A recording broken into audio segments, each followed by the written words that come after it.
Puisque vous parlez de Xavier Bertrand, écoutons-le, il fait partie de ceux qui ont réagi ce soir, avec également Jordan Bardella. On les écoute tous les deux. Je me félicite qu'Éric Ciotti ait répondu favorablement à cet appel et je vous confirme ce soir qu'il y aura donc un accord dans ces élections législatives entre le Rassemblement national que je préside et que je conduis, les Républicains, et il y aura un certain nombre de députés des Républicains sortants ou investis qui seront soutenus. C'est une trahison. En passant cet accord avec le Rassemblement national, il a fait le choix de la collaboration avec le Rassemblement national, avec l'extrême droite. Il nous a trahis pour une circonscription, la sienne. Il nous a trahis pour un poste de ministre. C'est misérable. C'est profondément indigne. C'est le cynisme le plus complet en politique.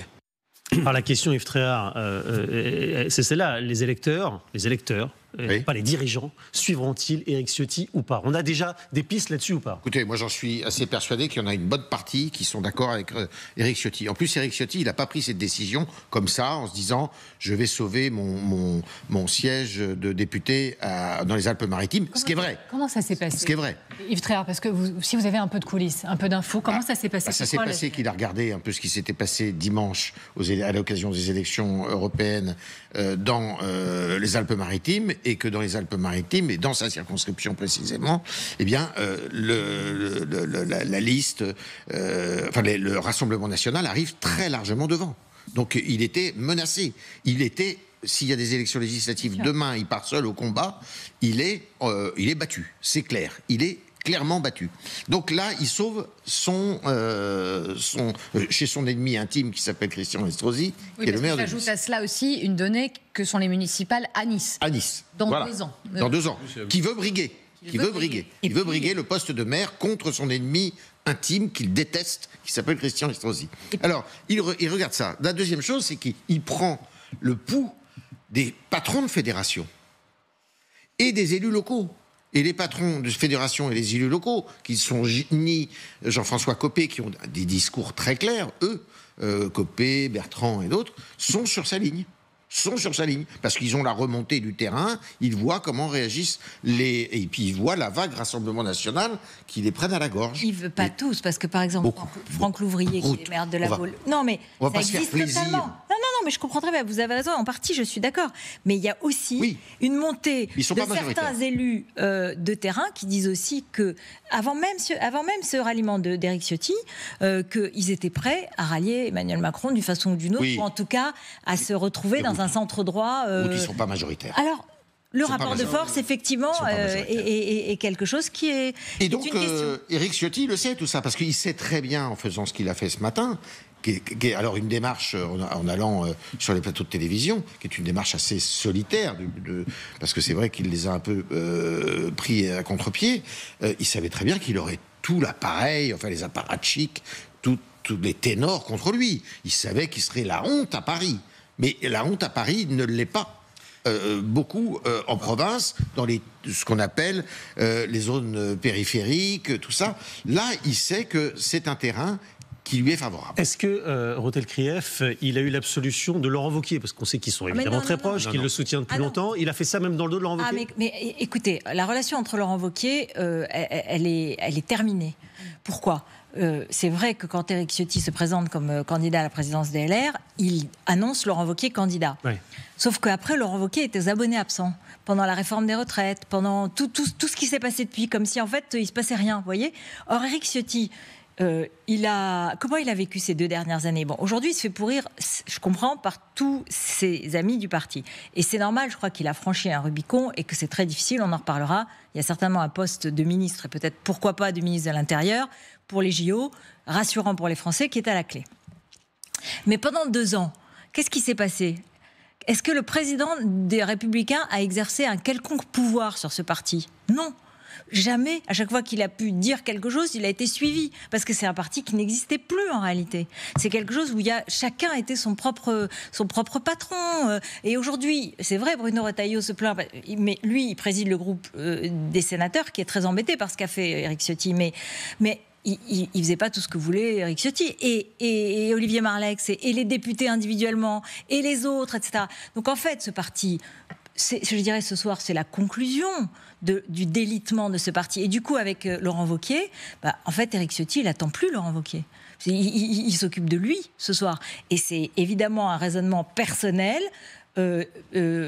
politicien, mais pour sauver et son siège, pour essayer d'avoir la mairie de Nice et pour avoir un bon poste. Et alors, comment ça se passe à partir de maintenant? Un tout petit mot. Allez-y. C'est pour dire par rapport à ce que vient de dire Ruth, c'est qu'il avait pris en otage Laurent Wauquiez pendant la campagne de la primaire. Il avait dit si jamais je suis président si jamais je suis le patron du parti, ça sera Laurent Wauquiez. Alors Laurent Wauquiez, évidemment, immédiatement l'a soutenu, évidemment. Alors, à partir de maintenant, qu'est-ce qui peut se passer pour les Républicains? Parce que si Éric Ciotti reste à la tête des Républicains, les autres font quoi? Ils s'en vont? Et puis, de leur côté, ils essayent de monter une contre-campagne en urgence. Est-ce que c'est seulement possible? Xavier Bertrand, sur TF1 ce soir, dit là où il y a des LR qui pactisent avec le RN, ils seront exclus, on va présenter des candidats en face. Est-ce seulement possible, encore une fois? Et quelle est la stratégie à suivre? Au final, peut-être de ce parti politique qu'on décrivit depuis maintenant le début de la législature comme un parti d'auto-entrepreneurs qui, finalement, au gré des projets de loi présentés, des votes, font un peu comme bon leur semble. Vous avez raison. Enfin, les Républicains, quand même, là, Olivier Marleix monte au front, lui fait partie aussi de ceux qui ont clairement joué avec le feu aussi, sur beaucoup et surfant sur des thématiques sans s'allier, mais dans les mots, dans les propos, dans ce qui est défendu, était la ligne que défendait le Rassemblement national. Alors que devient ce parti? J'aimerais le savoir. Ce qui est sûr, c'est que il va y avoir des alliances localement avec le Rassemblement national sur la possibilité que la majorité ne présente pas de candidats face à des candidats républicains qui n'accepteraient pas d'alliance avec le Rassemblement national. Gabriel Attal tourner un peu autour du pot, ça pourrait être l'issue, mais avec quelle étiquette et comment? Effectivement, il n'a pas voulu répondre ce soir, Gabriel Attal. Peut-être Emmanuel Macron ira plus loin demain, on en reparlera dans quelques instants, mais il y a aussi, Jean-Marie Le Guen, cette main tendue par Édouard Philippe, justement, dans la majorité. Que dit-il, Édouard Philippe, ce soir? Il dit la nouvelle majorité qu'il propose ne doit pas être la reproduction de celle qui a été conçue en 2022. Mais concrètement, ça veut dire quoi? Qu'est-ce qu'on peut changer entre 2022 et 2024 sur cette composante de la majorité? C'est un point très important. Et j'ai peur que Édouard Philippe et les souhaits qui sont les siens et qu'il va affirmer puissent être éventuellement en contradiction avec ce que fera le président demain. Le président veut voir un parti majoritaire. Aujourd'hui, ça ne fonctionne pas, ça n'a pas fonctionné, ça ne fonctionnera pas demain. Et s'il va aux élections avec cette proposition, ça sera un très lourd échec de mon point de vue. Ce qui est possible, c'est organiser d'un certain point de vue un pluralisme et laisser vivre la vie parlementaire avec des pôles qui se rassemblent dans ce qu'on pourrait appeler un front républicain, mais avec des nuances. On voit bien que Xavier Bertrand, ce n'est pas exactement Édouard Philippe. Il n'est pas député, Xavier Bertrand. Oui, il n'est mais pas député. Édouard Philippe n'est pas député. Bruno Le Maire ne sera pas député puisqu'il ne se présente pas. Mais il va y avoir des gens qui vont se structurer autour de pôles. Mais ils ne seront pas présents pendant cette recomposition à l'Assemblée, c'est important. Oui, mais ils auront, j'imagine, des gens qui vont qui peuvent agréger. Et c'est vrai aussi peut-être de Gabriel Attal, en tout cas aussi un pôle plus à gauche à l'intérieur de la majorité présidentielle.